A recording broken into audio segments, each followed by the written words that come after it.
Sa Chairman, pakita niyo yung yung ni-recognize nilang mga, saan ka naman nakakita, Mr. Chairman? 60 years old. 60 years old. Ha? I-recognize mo.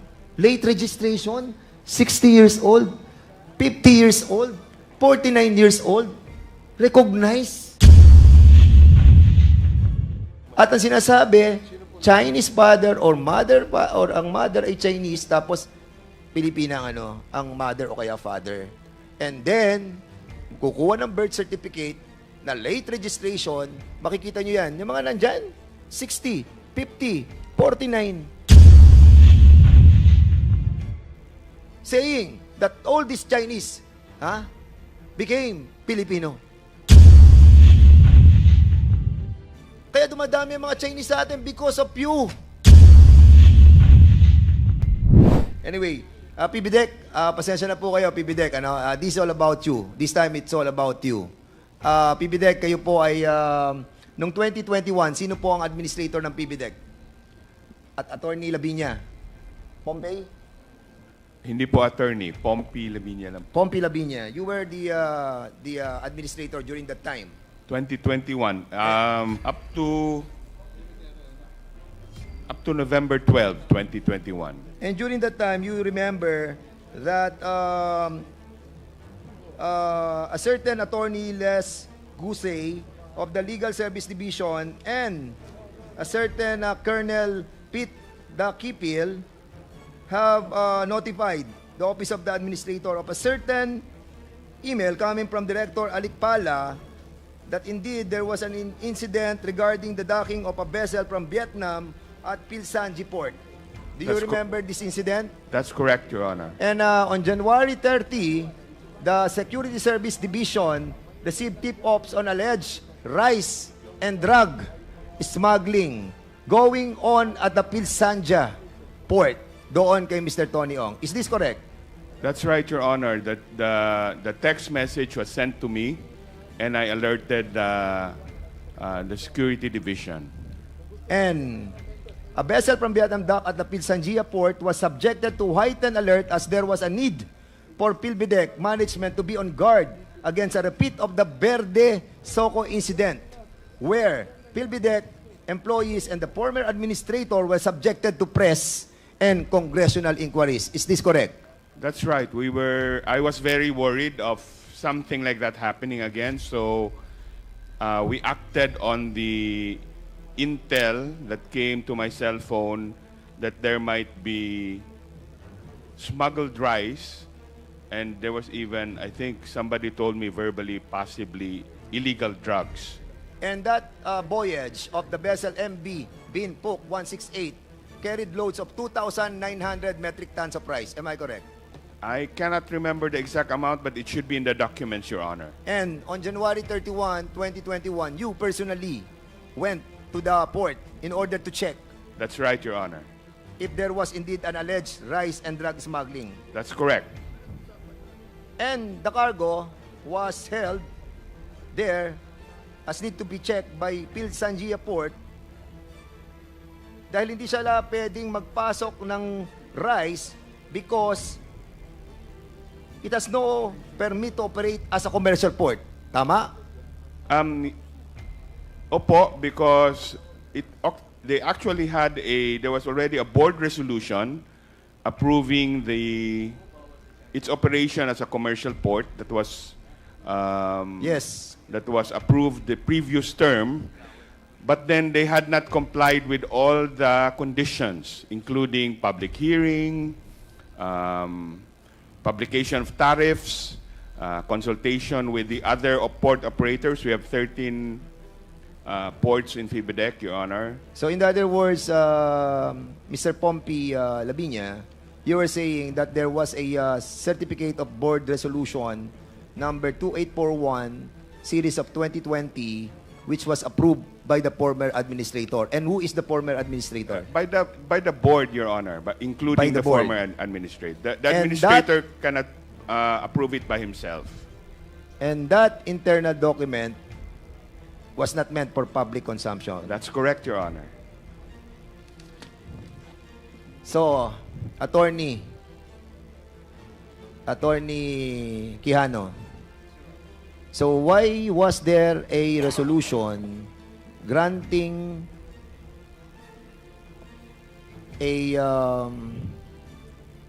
granting Sanjia a permit to operate commercially? Your Honor, in the beginning, as they built the plant, Your Honor, the purpose is to manufacture steel bars out from scrap and steel materials, which are both domestically available and from abroad. And therefore, Your Honor, the subsequent request of Sanja was for the issuance of a permit for a port. The request was submitted to the board, Your Honor, for its approval. Subsequently, Your Honor, the board of FIBIDEC approved the request for the building direction of a port, Your Honor. Yes. Why do you have to approve a board resolution converting that port into a commercial port without persecuting? No, there is a, no... No, wait. I'm still have the floor. While you haven't secured yet a permit coming from the DNR who issued an ECC. Your Honor, the permit, if you will notice, subjects itself to all the government requirements, including public hearing, Your Honor. Attorney Quijano, ang sinasabi ko po, bakit hindi muna kumuha sa DNR ng ECC dahil yung ECC nakasabi doon, hindi siya for commercial port.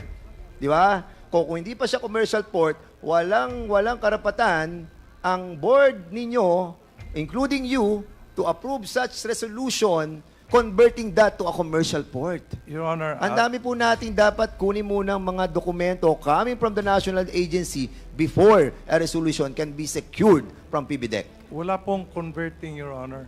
Ha? The request for a port was hindi po converting to a commercial port. Ang request po ng Sanja was for a port. Yes. So, binigyan po ng board ng approval for a port. Yung issue ng conversion, Your Honor, like what was pointed out by Administrator Lavinia, was subsequent because when the port was finished, it was already during the watch of Administrator Lavinia, Your Honor. Yes.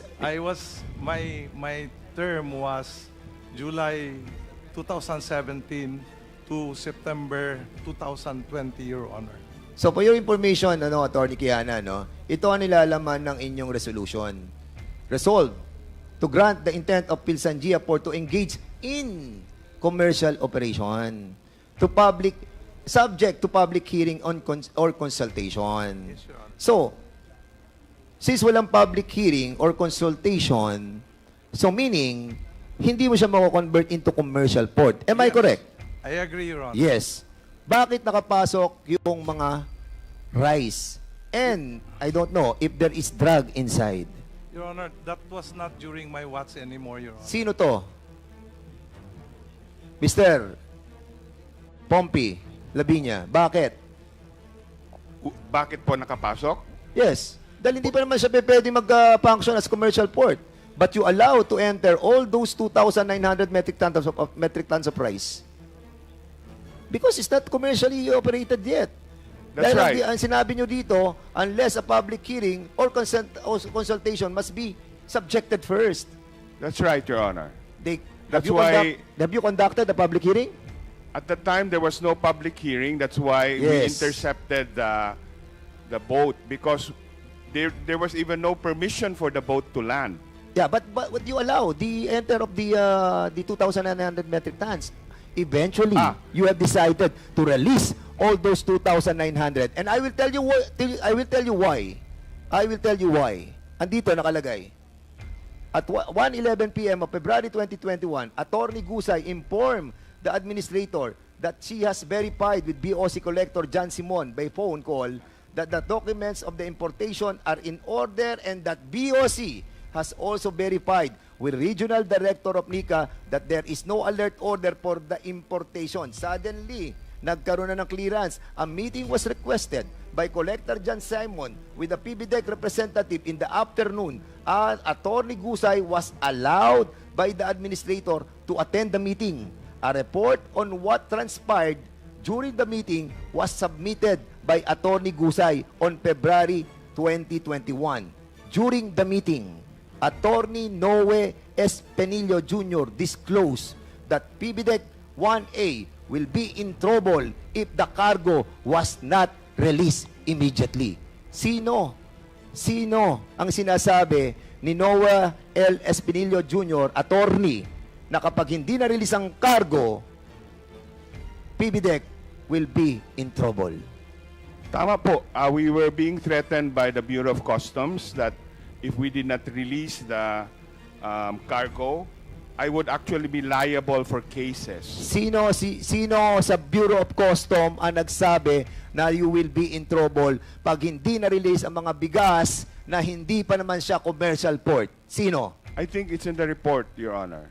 What's the name? Who did it? You tell me. I think I'm going it's to look for it. I don't have copy of the report, but I think it's the lawyer of the shipper and then Manuel, was it Manuel, the BIR, the customs the customs person in charge in FIBIDEC at the time. Who's the And in fact, Your Honor, Commissioner Guerrero? No, si Commissioner Guerrero, nag-imbestiga si Secretary Dominguez after. Because they were actually thinking that I was holding the view of the customs and the view of the Department of Finance that I was holding the cargo illegally. Okay, Mr. Chairman, I know that this will take so long, no? This will take so long. We are not done yet. It's already 11:30 and I have an issue first with the immigration. But, Labinya, Attorney Labinya, Pompey Labinya. Yes po. We will be inviting you over again in the next hearing. Opo. We have to settle this issue. And we will Opo. be inviting those Bureau of Customs who have signed the release of this illegal smuggling of price sa Sanjia. Not yet a commercial port, pero ni-release. And even, yung initial indication that there are illegal drugs, shipment inside, was also cleared by NICA. Am I correct? Yes, after the dog, I had the canine dog sniff all of the cargo, Your Honor. And then the report that we got had come from NICA. That was what they said. But then NICA denied that there was such an intel report, Your Honor. But of course, I cannot verify 100% that the report actually came from NICA. I was told that the report came from NICA. Okay, thank you so much. In the Mindanao Container Terminal, you know that Mindanao Container Terminal? Yes, Your Honor. Yung 48 hectares under the PBDEC port natin, Yes, Your Honor. which is being handled by the ICSDI. Yes, Your Honor. And during that time, there is a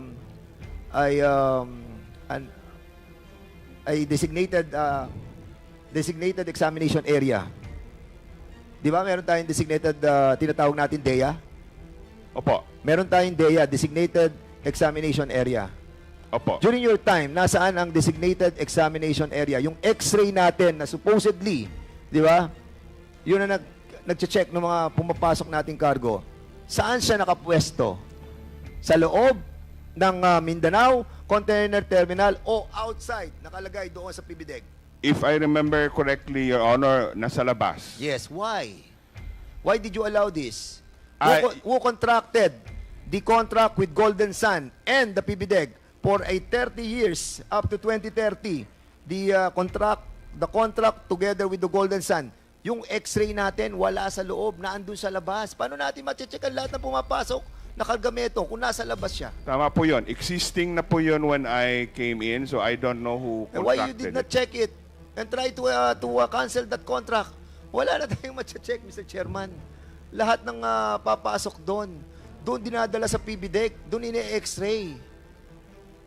Sige, Mr. Quijano. Yeah, Your Honor. During my watch, Your Honor, I called the attention of Mindanao. Container Terminal. No, the inspection unit for X-ray. In fact, Your Honor, I brought one of the X-ray units inside. However, Your Honor, because of that, I got the heat, and the people operating the X-ray got so angry. Eventually, Your Honor, customs insisted. And who owns the Golden Sun that operate as a service provider for that X-ray? I cannot... What is the name? Kilala mo to. You tell us. I cannot with certainty say that, Your Honor, because I was not a contracting party of Golden Sun. The Golden Sun contract was entered into before my watch, Your Honor. Mr. Pompey, who owns the Golden Sun? I do not know, Your Honor, but the documents should be in FIBIDEC. PBD, kayo pareho eh. Ba't hindi nyo alam? Is it Dennis Oy? Yes or no? Ano po? Dennis Uy. I don't recognize that name, Your Honor. Sa Golden Sun? Yes or no? Hindi. I don't recognize the name. I don't know. Hindi mo kilala ni Dennis Uy. Hindi ko po kilala. Ikaw, Mr. Quilano, hindi nyo kilala. I haven't read the contents of the contract, Your Honor. And the contract states up to 2030. Yeah, it was Correct? the previous administration, Your Honor. And the X-ray, it's outside the terminal. Unfortunately, Your Honor, despite my protestation, it was brought out by the customs At men. dito papasok ang lahat ng hindi mo dumadaan sa X-ray. Mr. Chairman, all the cargos na nanggagaling po sa Mindanao Container Terminal, dumadaan sa kanilang X-ray doon sa labas ng terminal. Saan ka naman nakakita ng ganitong klase ng... Correct. Nakalabas na yung cargo bago may dadaan sa X-ray. And they have contract until 2030. Mr. Chairman, we need to investigate this further. Punta po tayo sa immigration. Immigration. Doon sa Miss Alice Go, remember that we have talked about the yung mga nahuli na mga 323 na mga Chinese sa Baofu. And remember that sabi ko sa iyo na kung may kilala ka sa immigration and you attended a Christmas party kay Attorney Carlos Capulong. Yes po, Your Honor. And you told me na kilala mo siya. At ikaw yung guest speaker sa Christmas party. Your Honor, I was invited. Hindi naman po talagang guest speaker po. Pero you are special kasi nga ako hindi nga ako naiimbita dun. Ikaw naiimbita. Sorry ako. Okay. Mr. Attorney Carlos Capulong, gaano mo kakilala si Alice Go? Good afternoon, Your Honor. Yes, good afternoon. Good evening. Good evening, Your Honor. Mag-good morning na. 30 minutes na lang. Yes, sir. Gaano mo kakilala si Miss Alice Go? Good friend, Your Honor. How good is the friendship? We met over time, Your Honor. We met sometime May 2021, and then communicating. Then sometimes we go out for lunch or dinner, and then during that time I saw her. When I met her, she was not a mayor yet. She was an ordinary citizen. She was a businesswoman. And then I met her again personally during, I think it was sometime September of 2022. I went to the opening of Clark International Airport. All the LGUs of Pampanga and Tarlac were there. It was the opening. It was together with all the officials, and the president was there. My commissioner was there, and that's the time we... Bakit naman siya naisipan mong imbitahan sa Christmas party? Well, actually, it was just a chance invitation, Your Honor. Because since we met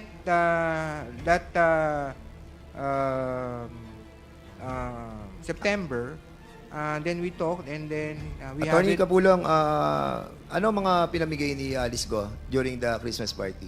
actually po, I cannot remember, Your Honor, because I did not even ask her to bring anything. Pero So, those who were there told us na namigay siya ng ampaw.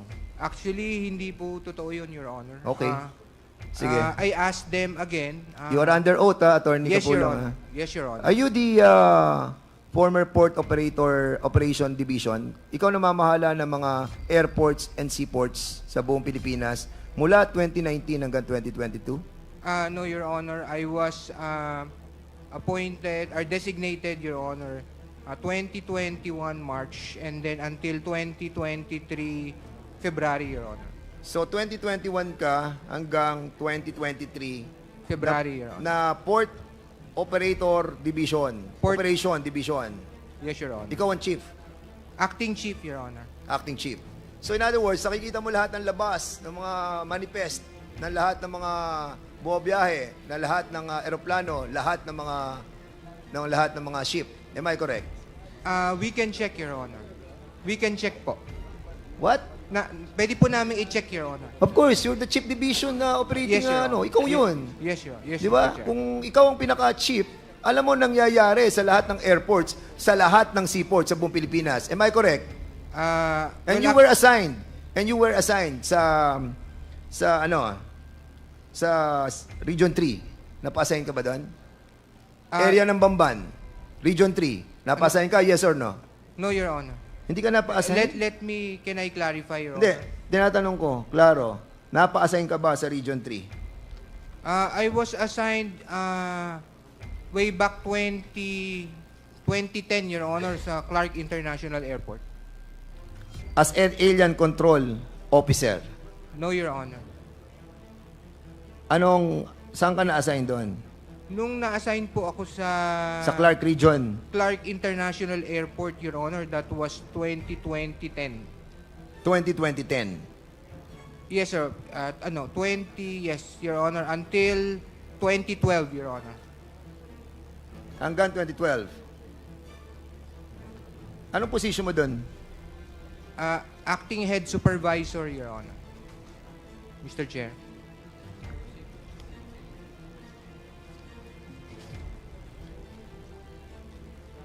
You have a law firm, attorney?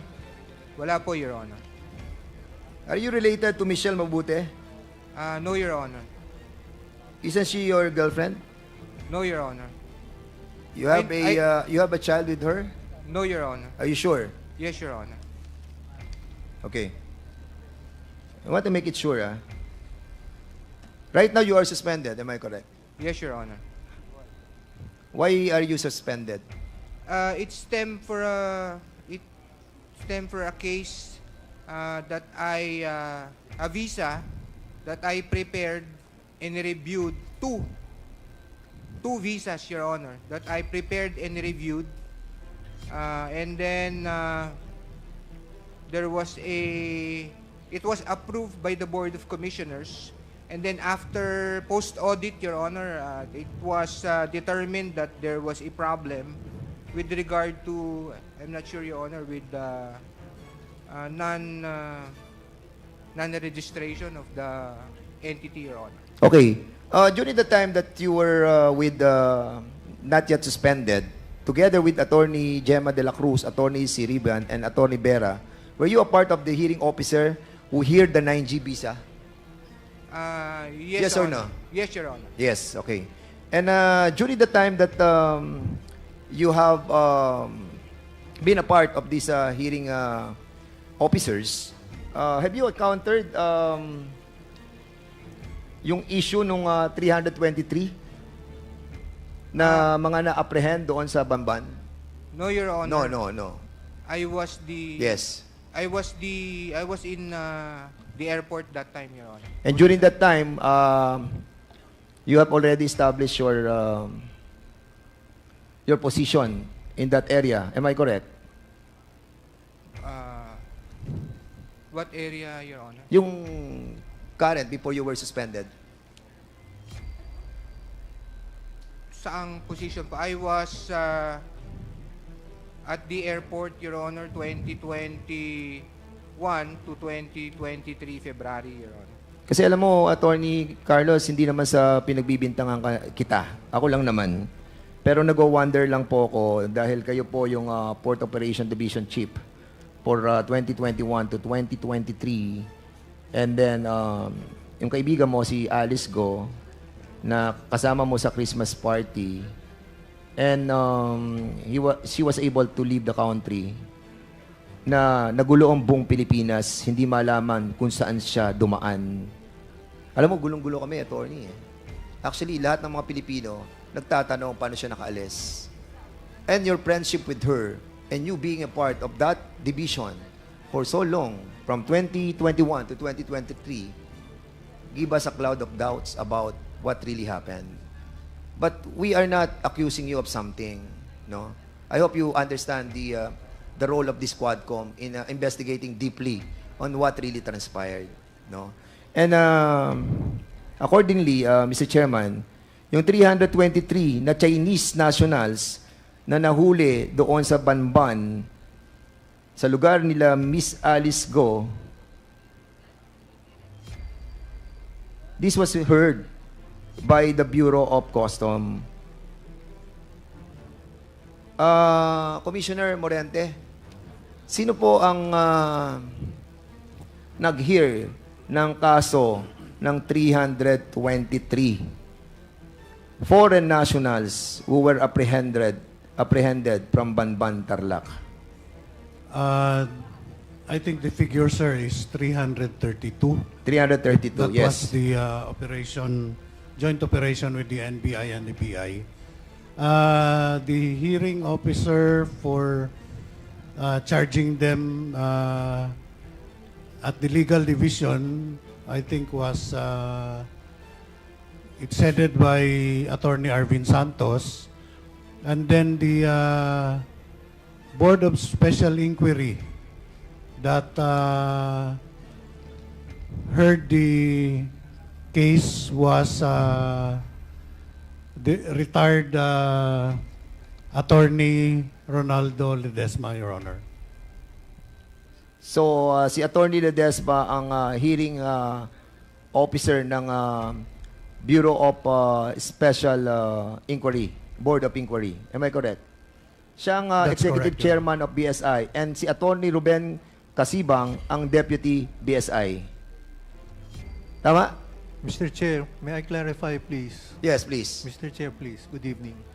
Good morning. The resolution of the case was prepared by Attorney Kalingasan of the BSI. And then it was reviewed by Attorney Casibang. And I approved the recommendation to approve. And then we submitted the approved recommendation for the approval of the Board of Commissioners. Ang tanong ko sa iyo, Attorney Ledesma, all of these 332 foreigners, do they have AEP, Alien Employment Permit? Mr. Chair, please, according to the records, they were charged under Section 37A7 because they were not properly documented and they did not have valid working visas and permits. Yes, correct. But the case against the 249 Chinese nationals were all dismissed. In other words, hindi sila na-deport. That is correct, Mr. At Chair. nandito sila sa Pilipinas. Gumagala pa rin sila. Correct? I do not know if they're still here in the Yes. Philippines, Mr. Chair. Nandito sila. It's been 3 years. Now, ang tanong ko sa iyo, the process of getting a 9G visa is to have the AEP, correct? Mr. Chair, please, the process of issuing No, 9G... no. Answer me. Ang sinasabi ko, the process of getting a 9G visa is to secure an AEP coming from the Department of Labor and Yes, Employment. Mr. Chair. Correct? Yes, Tama. Mr. Chair. That is Okay. the primary Ang tanong ko sa requirement. iyo, Attorney Ledesma, yung 249 na pinakawalan ninyo, meron ba silang AEP na galing sa DOLE? According to the records... and According to the records according o to the according to the report, DOLE? Did you have a due diligence sa DOLE about the AEP prior to your issuance of 9G visa to those 249 Chinese nationals? Do you have? we did not check You the did not AEP, get a due Mr. diligence Chair. from DOLE? DOLE. Please, DOLE. Asan ang Dole? We invited Dole. Can you kindly tell us kung yung sa Banban, Tarlac that was apprehended by NBI and Bureau of Immigration have AEP? How many AEPs did you release for Hongshen?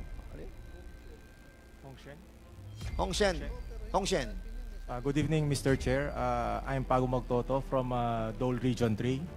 So, per our alien employment permit monitoring system, sir, both old and new, for year 2021, we have issued 19 AEPs or alien employment permits. And for the year 2022, Your Honors, Mr. Chair, we issued 34. Wait, 2021, you issued how many AEPs? 19, Mr. Chair. 19. Oh, Sir, Attorney Ledesma, they issued 19 AEPs, a requirement prior to the issuance of 9G visa. Para sa kaalaman ng ating mga kababayan, this 9G visa, kapag sinecure mo, mabibigyan mo ng 3 taon dito magtatrabaho yung mga Chinese national na yan. Kaya ayaw nila ng SWP o yung tinatawag nating working permit. Dahil yon 6 months lang yon. And AEP is one of the requirement of the 9G visa para makapagtrabaho dito yung mga Chinese na yan. And, of course, dapat, kung magtatrabaho sila dito, priority natin mga Pilipino. Pero hindi pinaprioritize. Saan ang galing, Attorney Ledesma? Kung 19 lamang ang nakuwang nabigay nilang AEP doon sa Hongshen, yung nahuli doon na 332, pinakawalan nyo yung 249, okay? Saan ang galing ang AEP nila?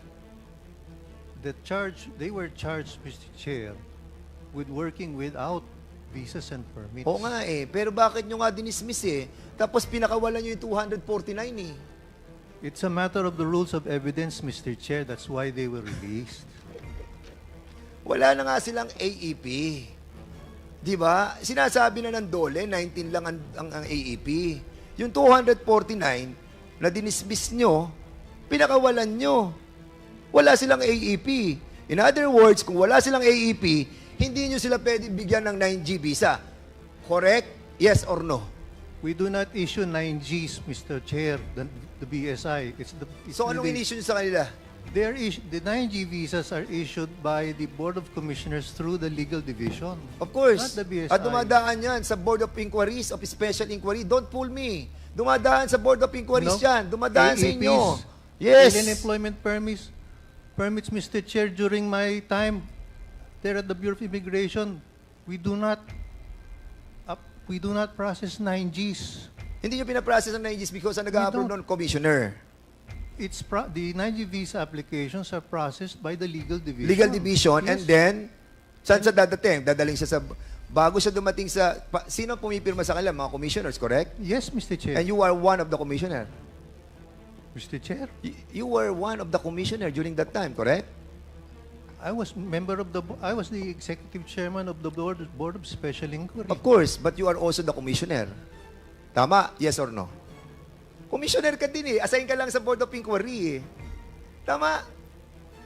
Ikaw ay isa sa commissioner during that time, and then you were assigned as the head of executive director of the Board of Special Inquiry. Di ba? Are you a commissioner during that time? Yes or no? What date, Mr. Chair? I'm asking. You know very well kung kailan ka naging commissioner. Ba't ako tatanungin mo? I was never commissioner, Mr. Chair. Ano ka doon? Officer in charge. Officer in charge. You were not a former commissioner of the BOI? Never. Ayan o. Are you Rolando de Ledesma? Never a commissioner. Mr. Chairman, I will show you. Ayan ang pangalan niya. Ronaldo Ledesma, officer in charge, commissioner. Hindi ka ba? I'm not. Wait. I was officer in charge, not commissioner, Okay, Mr. Chairman. You are OIC. Yes, Mr. Chair. Function mo is still commissioner. I was OIC. But your function is still commissioner. OIC ka. In 2010. Okay. Alam mo, Attorney Ledesma, please, you were an OIC. I was an OIC, Mr. O yan. Chair, 2010. OIC commissioner. OIC lang ho nakalagay sa akin. Hindi Tama. commissioner. How many Chinese people have you recognized during your incumbency? Mr. Chair, I don't remember, Mr. Chair. Mr. Chair, Congressman Acop, with the indulgence of Congressman Fernandez. ano bang diferensya ng OIC at saka OIC Commissioner? Ang- Mr. ano- Ledesma, you answer the questions Yes, properly. Yes, Mr. Chair. The commissioner And can you act- wait for the acknowledgement of the chairman before you answer. I'm That's sorry, the Mr. rule. I'm sorry, Mr. Chair.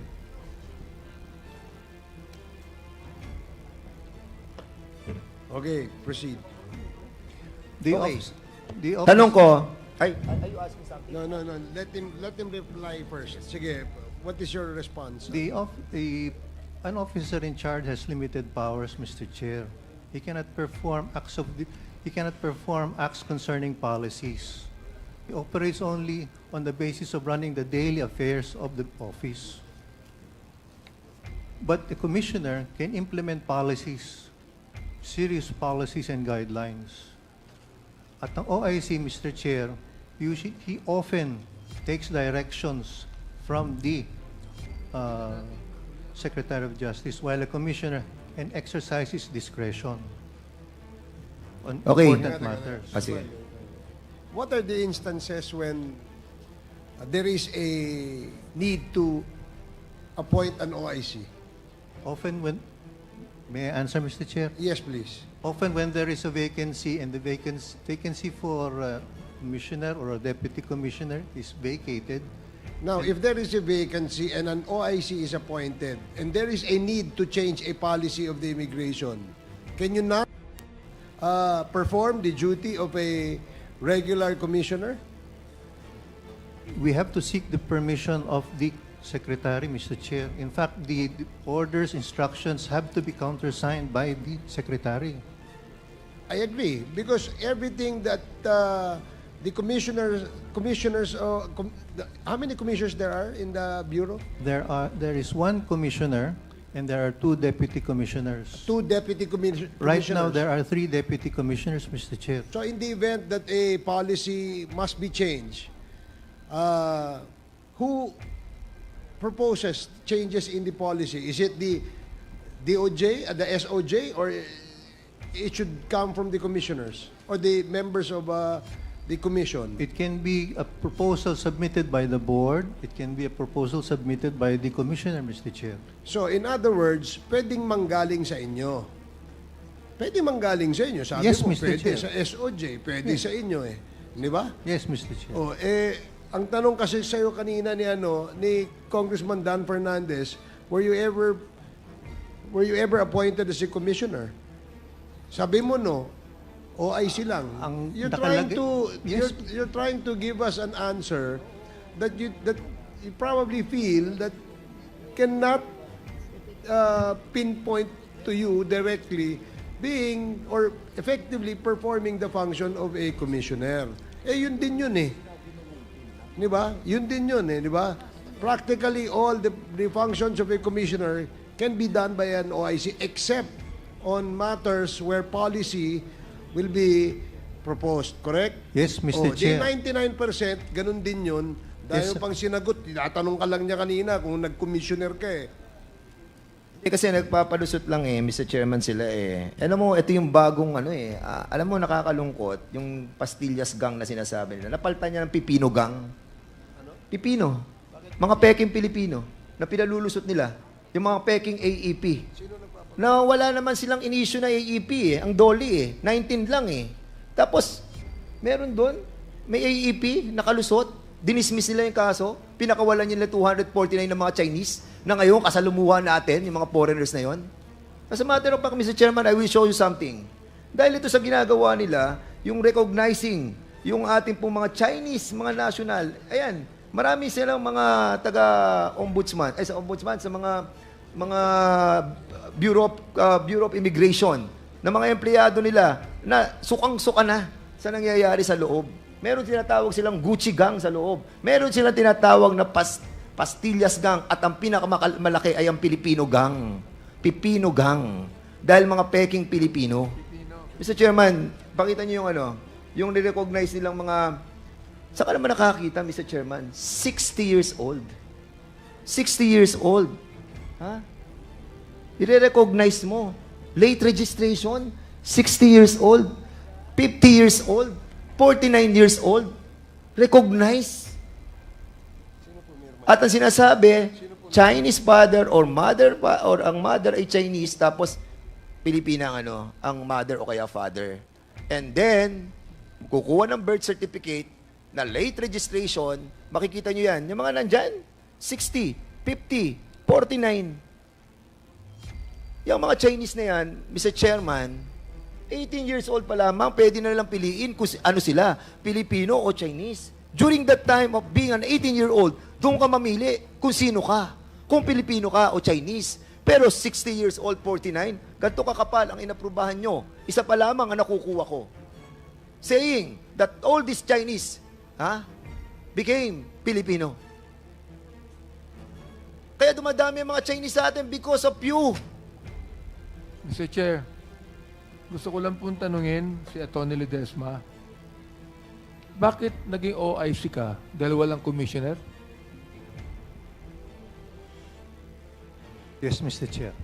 O ibig sabihin, ikaw ang commissioner. Walang commissioner, ikaw ang OIC. Ibig sabihin, ikaw ang commissioner. Mr. Chair, I would like to declare that I'm going to file a resolution investigating the Bureau of Customs.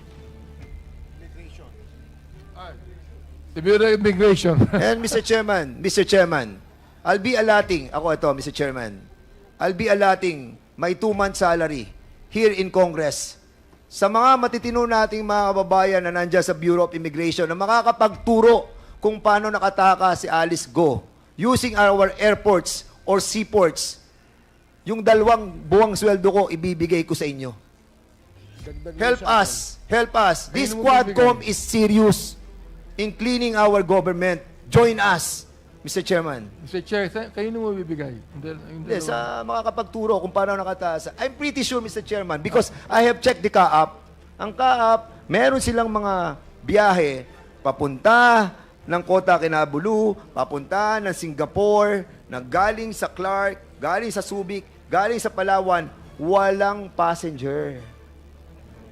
And they know the ports. They know the seaports. They handle the division of checking those flights going out and going in. Maluluwag ang mga seaports natin. Maluluwag ang mga airports natin. And our people, hindi lahat sa immigration, thank you to all those immigration officers and employees who are faithful to their duty.